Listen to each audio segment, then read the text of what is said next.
पापा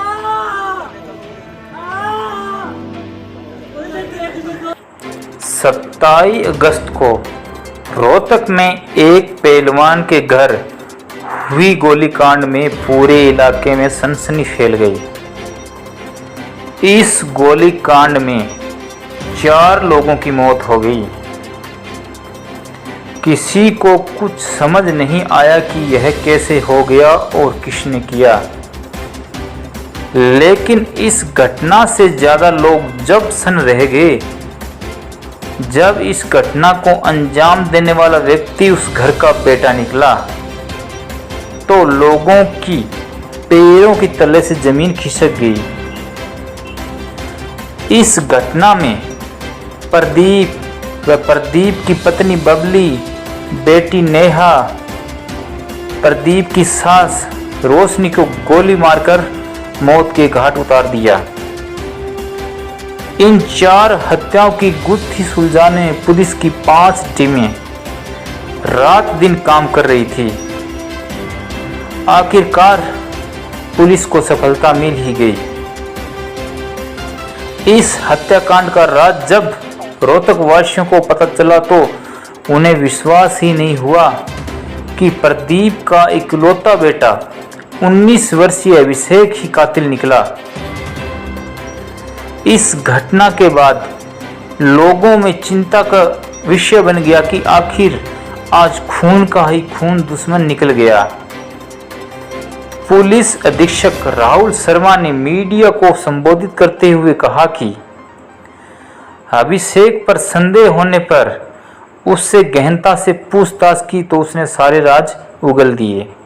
ज्ञात है कि 27 तारीख को एक रोहतक जिले में शिवाजी कॉलोनी थाना के अंतर्गत एक जघन्य अपराध हुआ था जिसमें 4 लोगों की मृत्यु हुई थी गोली मार के। उस अपराध हमारे लिए काफ़ी सेंसिटिव क्राइम था और हमारी उसी दिन से scene of crime teams, crime unit की टीम्स लगातार और थाना की टीम लगातार काम कर रही थी। उसमें शुरू से ही हम अलग अलग एंगल्स पे काम कर रहे थे। तो कल हमने शाम को जो मृतक थे उनके बेटे अभिमन्यु की कल अरेस्ट डाली है, अभिषेक की कल अरेस्ट डाली है।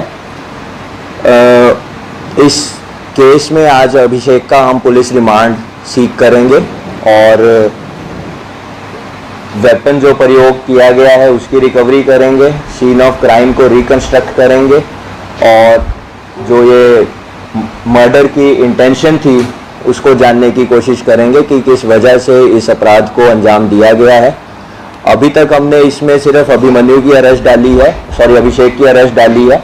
बाकी लोगों के इन्वॉल्वमेंट के लिए हमारी टीम्स लगातार लोगों को इंटेरोगेट कर रही हैं, उनसे पूछताछ कर रही हैं और किसी की संलिप्तता सामने आएगी तो उसकी भी अरेस्ट डाली जाएगी।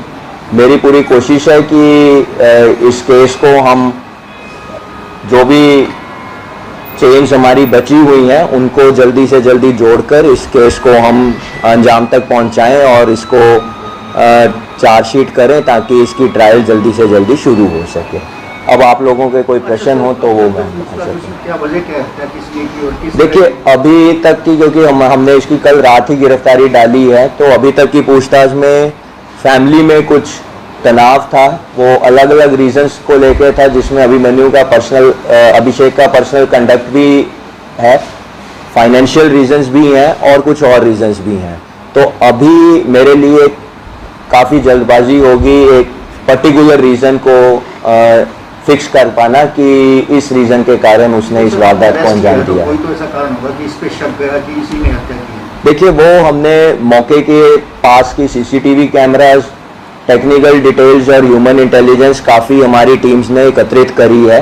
तो सबसे ज़्यादा जो डिस्क्रिपेंसी और बार बार स्टेटमेंट चेंज करना और जो उसका पर्सनल कंडक्ट था वो हमारे सामने आया, जिसकी वजह से हमने कल रात को उसकी अरेस्ट डाली। और भी कोई हो सकता है? देखिए अभी एज ऑफ नाउ मैं और लोगों की इन्वॉल्वमेंट को रूल आउट नहीं कर सकता। वो परिवार के सदस्य भी हो सकते हैं क्योंकि ये उनका डिसीज का बेटा ही शामिल है, तो बाकी और परिवार के सदस्य भी हो सकते हैं। इसके कुछ फ्रेंड सर्कल से भी हो सकते हैं। एज ऑफ नाउ हम किसी की भी इन्वॉल्वमेंट को रूल आउट नहीं करते। मर्डर किए कैसे थे? वो गोली मार के किए हैं। अलग-अलग तरीके से, मतलब ऊपर भी डेड बॉडी थी, नीचे भी dead body। देखिए वो हमारी आज इसका जुडिशियल में पेश करने के बाद इसका पुलिस रिमांड जब हम लेंगे तो उसके बाद हम इसका सीन ऑफ क्राइम सारा रिकंस्ट्रक्ट करेंगे। आप जानते हैं कि ये इस तरह के जो क्राइम को अंजाम देता है वो एक हार्डकोर क्रिमिनल होता है, भले ही उसने पहले कोई अपराध ना किया हो। तो वो सीन ऑफ क्राइम जब हम रिकंस्ट्रक्ट करेंगे उसके बाद ही मेरे लिए कह पाना संभव होगा कि किस प्रकार से उसने इस वारदात को अंजाम दिया है। मर्डर के बाद गया था पहले में? देखिए वो ये होटल में एक रात पहले भी होटल में था और मर्डर करने के ये वारदात होने के बाद भी होटल में गया है। उस चीज़ की हमारे पास सीसीटीवी फुटेज है जो हमने कलेक्ट करी है। दोस्त की इसकी संलिप्तता है? दोस्त के साथ था इसके? देखिए इसका एक दोस्त है जो पिछले कुछ दिनों से इसके साथ रह रहा था। उसका एग्जैक्ट रोल क्या है वो इन्वेस्टिगेशन के दौरान ही क्लियर हो पाएगा। उसके साथ इसके क्या रिलेशंस थे, उसकी क्या इन्वॉल्वमेंट है, उसको पता था, पहले पता था, बाद में पता था, वो साथ था, वो इसका पुलिस रिमांड के दौरान ही क्लियर होगा। सर क्या अभिषेक ही मुख्य आरोपी है, सूत्र यही है कोई और? देखिए अभी तक की इन्वेस्टिगेशन में अभिषेक ही हमारा मुख्य आरोपी है और बाकी और लोगों की इन्वॉल्वमेंट के बारे में एज ऑफ नाउ मेरे लिए कह पाना उचित नहीं होगा क्योंकि ये ऑनगोइंग इन्वेस्टिगेशन है और इसमें कई कड़ियां हैं जिसको अभी हमने जोड़ना है। तो जैसे ही वो जुड़ती जाएंगी मैं आप लोगों के साथ शेयर करता रहूँगा। अभिषेक का ये पहले ही वारदात थी, इससे पहले भी? हमारे क्रिमिनल रिकॉर्ड्स में अभी तक इसकी ये फर्स्ट इंसिडेंट है। अभी तक इस पर कोई आपराधिक मामला दर्ज नहीं है और कोई कर रखा हो हमारे नोटिस में ना हो या रिकॉर्ड्स में ना हो वो इसकी पुलिस रिमांड के दौरान क्लियर होगा। ताजा खबरें सबसे पहले देखने के लिए SSS न्यूज़ को सब्सक्राइब करें और पास में दिख रहे बेल आइकन पर ऑल का ऑप्शन सेलेक्ट करें ताकि हमारी वीडियो के नोटिफिकेशन आपके पास में सबसे पहले आए।